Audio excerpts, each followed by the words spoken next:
What's up, everybody? Thanks for tuning in. I hope you guys are having an amazing week so far.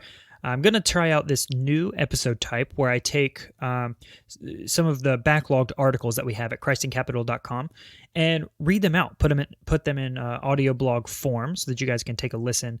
These will be kind of supplemental to our normal episodes. I know a lot of times we don't have the time to sit down and actually read through whole articles.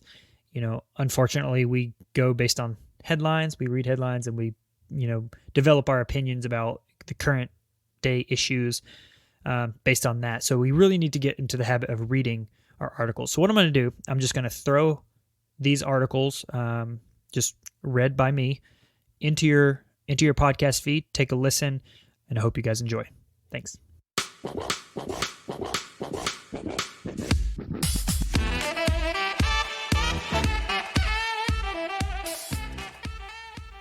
Audio Blog 1. Biden needs a lesson in market incentives. Not a machine. The economy is not a machine. This is the first thought that comes into the mind of any good free market, limited government, anti-Keynesian economist when the government brandishes its honey-dipped political schemes. Those politicians and public intellectuals who fall on the opposite end of the spectrum, more times than not, think of economists as skilled technicians who wield the secret knowledge necessary to keep the economic machine whizzing along. But make no mistake about it, these men are more like the man behind the curtain, frantically pulling, punching, pounding, and pressing in endless pursuit of taming that which is typically a monster of their own making. Another analogy that needs dispelling is that the economy is like a game of chess. Politicians and economists playing the white pieces, while nature plays the black. They assume that once a move is made, the pawns, knights, queen, king, and so forth all remain unmoved, awaiting the next order from on high. What they seem to misunderstand is that in this game, the pieces are not pawns, pun intended. All the pieces move in response to every decision. They don't wait to be told. Simply put, people respond to incentives. Current headlines. To bring it down to earth, the U.S. Q1 job numbers came out recently, and the actual figures fell abysmally below projections. Do not be fooled by those who say this is a good sign that the nation is right on track. This is a sign that we have derailed.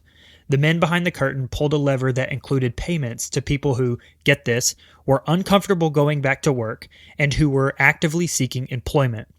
Aside from the question about how anyone could police such standards, why would you want to incentivize unemployment? Give them some risk. Don't be a helicopter parent, Uncle Sam. Let them scrape their knees and get a bloody lip. Acting as omnipresent benefactor will screw up their risk appetite. And we don't have to speculate about the outcomes. Thousands of companies across the country are literally begging people to come apply to their positions. One McDonald's offered a $1,000 signing bonus in order to get employees in the door. But why go and work when most of those people who are appropriately qualified for those positions can make something like $300 a week on unemployment benefits, especially if those individuals can collect unemployment and fill their spare time doing something that they actually want to do? How then shall we make decisions? It's one thing if the unemployment fiasco has made it harder for Mickey D's to supply a sufficient amount of burgers. It's a whole other thing when these economic decisions incentivize a shortage of gasoline truck drivers, leading to a rise in the price of filling up the tank. Note, at the time of writing, there has also been a cyber attack on a gas pipeline that supplies the southeast United States, adding to the cost and putting downward pressure on the supply side. And just as another aside, the cyber attack that happened has contributed to kind of the increase in the price and kind of disruptions in the supply side. And I think that was kind of one of the biggest drivers. The other big driver was the idea that there's a shortage of truck drivers right now, of gasoline truck drivers, and that went back way before the gasoline plant cyber attack.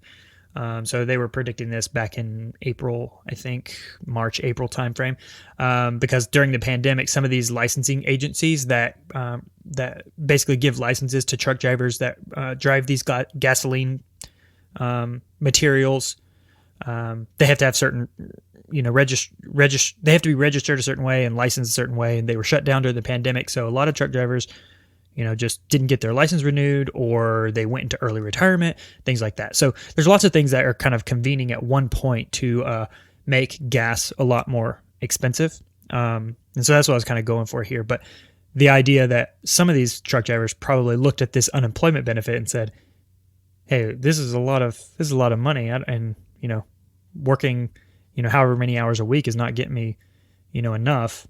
I think some of them probably took the unemployment benefits. But anyways, that's just what I'm getting at there. So let's pick up where we left off. The reason that the gasoline example is so special is because commodities like that are not isolated. They affect a mountain of downstream products. Everything you buy at a store travels on a truck at some point. Think about that. Therefore, every physical product you buy, food, etc., is going to increase in price. History has shown that increasing the difficulty of putting food on the table is a good way to get violent revolution. Now we see the direct correlation between some well-meaning politicians' compassionate attempt at immediate economic relief and the unforeseen downstream problems that it creates for the rest of the economy. The mercy of the wicked is cruel. Proverbs 12:10. And the whole thing is manifested through the mechanism of market incentives. People are incentivized to get the most out of their market transactions. They are self-interested. So as to not get off on an Ayn Randian side trail, suffice it to say, this is not a sinful thing. The Apostle Paul tells us that a man who does not provide for his family is worse than an unbeliever, 1 Timothy 5:8. And the Proverbs are full of admonitions for righteous wealth accumulation. It's not the fault of the individual for playing the hand he's dealt to get the best return possible. If that means embracing a pay cut, signing up for unemployment, and filling his free time working on his hobby, then that's the way it's going to be. The burgers and the gasoline can wait. Conclusion. In conclusion, it's clear to free marketers that political and economic decisions should be made not solely on the perceived immediate solutions, for the question is not what combination of levers and pulleys can get this machine humming. Rather, the question should be, how would economic participants be reasonably expected to respond to these measures, placing a heavy emphasis, if not an exclusive emphasis, on the unseen downstream consequences, the incentives that the proposed economic policy creates. The economy is not a machine. People are not pawns. Love thy neighbor requires more brain power than our politicians tend to employ.